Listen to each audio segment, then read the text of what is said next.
We've got an NAIA school in Ohio bringing back football after 75 years. 75 years have gone by since they had a football team play. And we'll talk about some other sports they currently have there. Bass fishing is one of them. I'm pumped to talk about that. We've got a D3 school switching conferences. Haram going over to the PAC is something we'll talk about a lot. More conference championship rings from a D2 and NAIA squad we'll take a look at. And finally, some D1 schools trying to steal a Division II player. Stick around for that one. Just a tweet that I wanted to talk about and something that I think happens a little bit more regularly than we're willing to admit. But those are the pieces for today. I'm here to talk about all of them. As always, you can watch this episode on YouTube if you are. Don't forget to subscribe. We appreciate that. Follow those timestamps, video chapters, bottom of the screen there. They're also on Spotify and Apple Podcasts, wherever you're listening to this show. Follow us on the socials. Got great stuff going out on Twitter, Instagram, those kind of things. And, with no further ado, let's get right into talking about this NAIA team, man. And I told you, this is a team that has not had football in 75 years. The last time the university, it's called the University of Rio Grande. And you're going to say, oh, Kobe, it's the Rio Grande. Everyone I've seen says Rio Grande. All right, so don't come after me. That's the way they pronounce it. The school people pronounce it. The University of Rio Grande took to the football field. The last time they did so, Harry Truman was the president of the United States, and the winners of Major League Baseball's Most Valuable Player Awards were Jackie Robinson and Ted Williams. So let that one sink in for a second. That's the last time these guys played football. They're bringing it back, which is really exciting. They're also creating a marching band at the school. So I know for a lot of people, that's a really exciting deal too. And just for the football team itself, as far as a game day atmosphere, when you have the ability to bring in some kind of marching or pep band for a college, university, even like high school events, like any kind of event, when you have a live band there, I think that's what separates a lot of college sports from professional sports, man. You have a band there playing in person.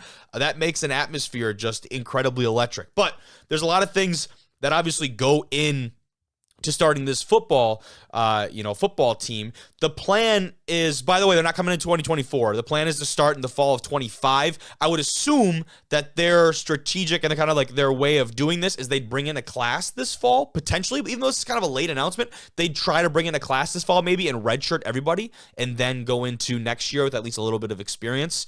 We can talk about the transfer portal too and how that might affect this. But first though, there's a news clip that I thought I may as well play because it's a good informational piece, but also has a little funny part. So I'll play that first here.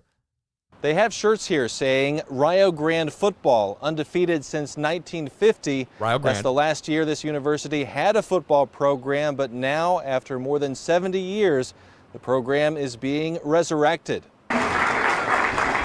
Shoulder pads, helmets, and pigskin, items that have been absent from the University of Rio Grande since Harry Truman was president. Rio Grande has experienced substantial enrollment growth over the last few years. University President Ryan Smith announced they are bringing back the football So now I'm going to stop this. program, planning to begin playing in the fall of 2025. I'm going to stop this. You hear this is the university president talking.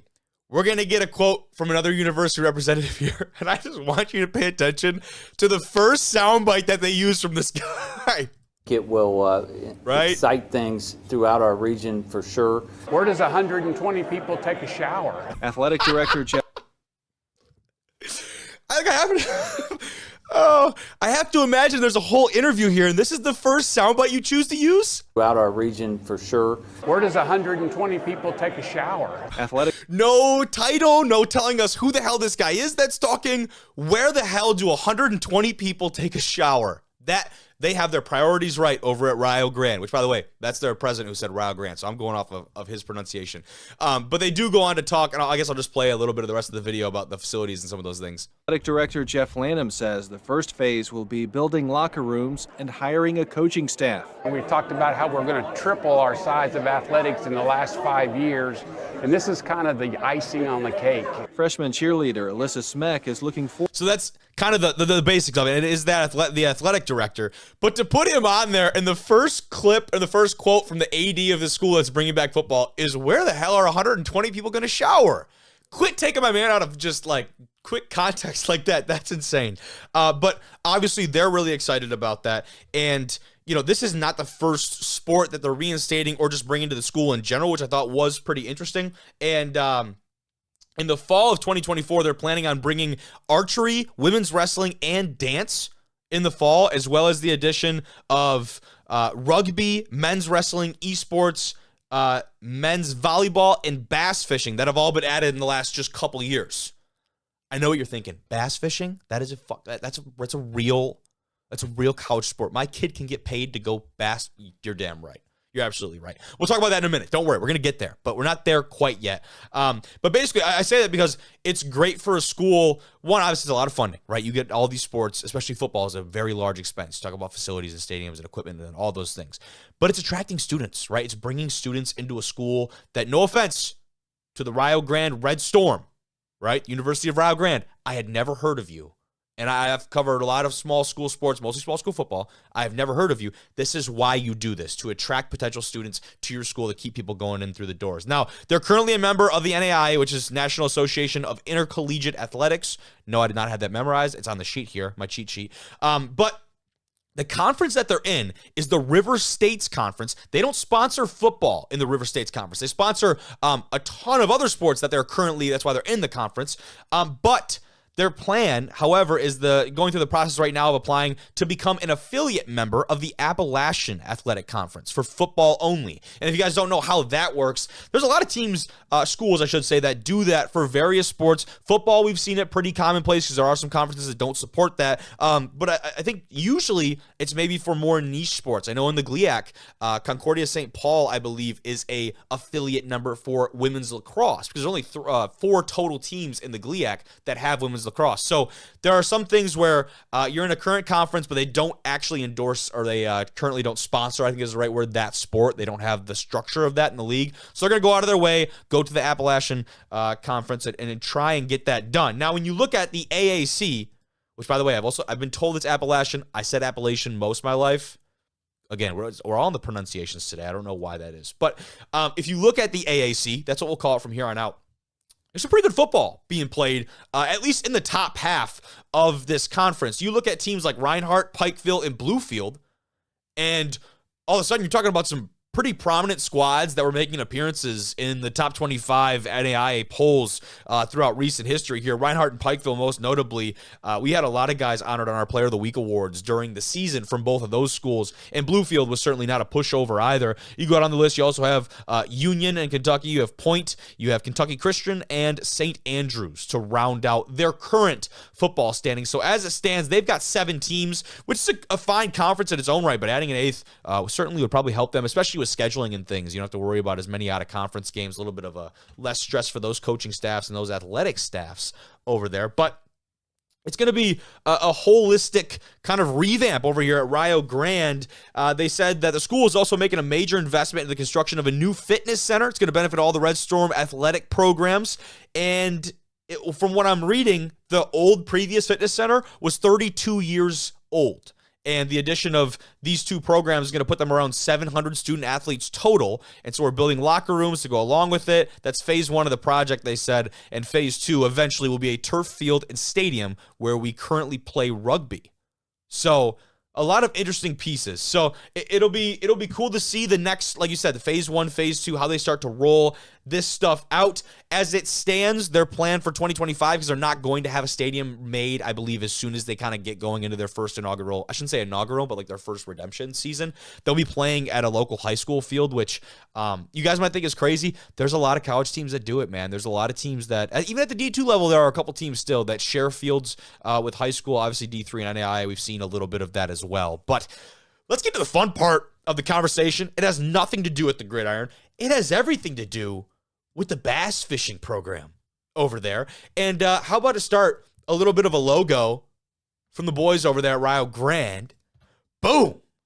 I might special order one of these for the back of my vehicle. And people might ask me, man, what the hell is that? Did you make that yourself? Absolutely not. I'm just a supporter of the University of Rio Grande bass fishing squad. Those guys get after it. They get it done. And they reel them in, man. That's all there is to it. But in all seriousness, this is a real sanctioned college sport, and I absolutely love it. I'm not hating on these guys at all. I admire them, if anything, and the fact that they're able to go do this as like a passion of theirs at the next level is so badass. How about signing day? He looks like he's going to race in F1 or NASCAR. No. He's spooling the line and about to go catch himself, I don't know, maybe a 5-pound hog out there on the pond. That is one of the cooler signing day photos that I've seen. And again, if anything, I'm just jealous because this is sick that kids are able to go and do this at the college level. Again, jealous. This is a shot of the team over there. I had to pull these up, man, because these are just like, again, we go back to like, I'm sorry for the lack of like great quality photos. I'm pulling these off like Facebook and obscure finds. But the fact that we've got these team unis, like this might be the pit crew for Max Verstappen or like one of these Red Bull like F1 racers. You know what I mean? If they rolled in and these 4 characters came out and started flipping the tires and fueling her up, nobody would blink an eye. But instead, they're out on some, I don't even know what they would, man, I got to find out more details. What do they fish on? What are the rules and regulations? What kind of ponds, lakes, rivers are we fishing on? Are there some frowned upon practices, some unwritten rules of the bass fishing game and competition style? Who the hell knows? This looks like maybe like a weighing station afterwards. They did win their first ever tournament in September of last year. Shout out to the boys and girls of the Rio Grande Bass Fishing Squad. But I'll leave my tangent there. I just thought that was too cool to not bring up and talk to you guys about. We're D1 rejects after all. We're not D1R football. We are D1 rejects. Talk about whatever the hell we want when it comes to small school sports, man. But shout out those guys. Shout out Rio Grande. It's going to be exciting for another face in the NAIA scene to come back. And, close the thought on them, really. You talk about building a team in this day and age, and something that comes to mind right away as far as another school that's going through it is Calvin College in downstate Michigan right now. They're going to have a Division III team that will be in its first year of competition this fall. And they did what I was talking about earlier. They brought in a whole class and redshirted the entirety of it, and now have come back. So you've got a couple guys who have been through the program, been through like fall camp and practice, a whole round of spring ball. You've got some coaches in place. So it's not like you're just hitting the ground running in the fall and trying to figure shit out on the fly. That will be interesting. Now, the difference here is that an NAIA program, you've obviously got scholarship money. And if I'm not mistaken, it's 24 equivalencies of the school's tuition. So depending on what Rio Grande, the cost of attendance is looking like, you got a little chunk of change to throw around at these student athletes. And it might be an easier sell to get a program started compared to a Division III school doing the same thing in this day and age. Now, with the transfer portal and all the things that provides, that again should be a great tool for these squads. Now, the recruiting aspect of that, yeah, that could be difficult, especially if, you're going to have some kids here not on scholarship money. Obviously, not everyone's going to get a piece of the pie. But for a lot of guys, I would imagine the pitch is something along the lines of, man, you're a proven guy, because you're going to go out and get guys who have college game experience. You need to fill out a roster with a little bit of upperclassmen, right? You got a bunch of high schoolers come in, you're going to get your ass kicked. You go to a guy who's played 2-3 years at a 4-year institution, maybe doesn't get the playing time that he wants, and now you're like, man, we've seen what you've been able to do there.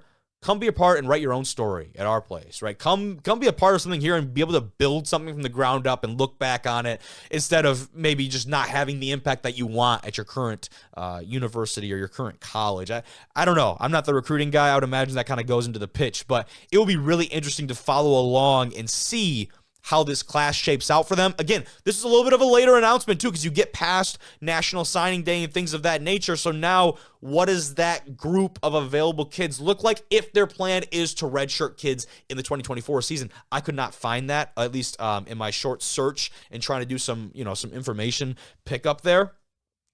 If that's their plans, they're going to be stuck with guys that didn't make it to other spots, and it's not an ideal position as a coach. You're not exactly getting the cream of the crop if you miss National Signing Day. You miss these transfer portal cutoffs. So, we'll see, man.